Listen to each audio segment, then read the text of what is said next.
Ons lees die oordenking vir 27 Oktober uit Die Here is my herder met die vriendelike vergunning van Lizette Murray. Die opskrif by vandag se gedeelte is Hoor met jou hart. Ons teksvers uit 1 Kronieke 29 vers 1 en daar staan geskrywe: Koning Dawid het die hele vergadering soos volg toegespreek: My seun Salomo, die een wat deur God gekies is jonk en sag, maar die werk is groot. Hierdie paleis is nie vir 'n mens bedoel nie, maar vir God, die Here. Dawid weet hoe om met mense te werk. Verhoudinge en gesindhede is vir hom belangrik. Daarom praat hy met 'n warmte en 'n innigheid wanneer hy die volk toespreek.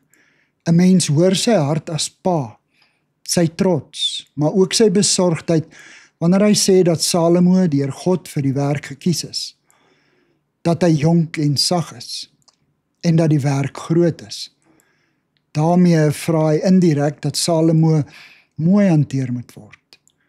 Dawid slaan dwars deur sy lewe ag op mense se behoeftes en hulle emosies.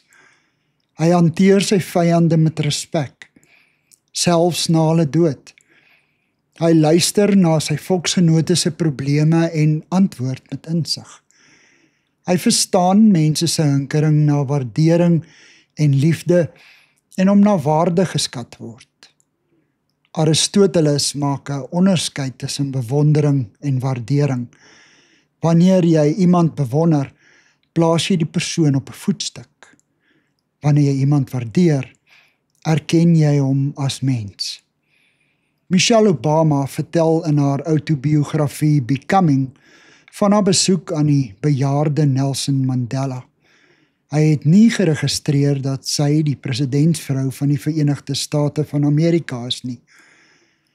Tog het hy haar dadelik tuis en op haar gemak laat voel. Haar gevolgtrekking is dat Madiba se hartlikheid en gasvryheid niks met haar posisie te maak gehad het nie. Hy het werklik in haar as mens belang gestel.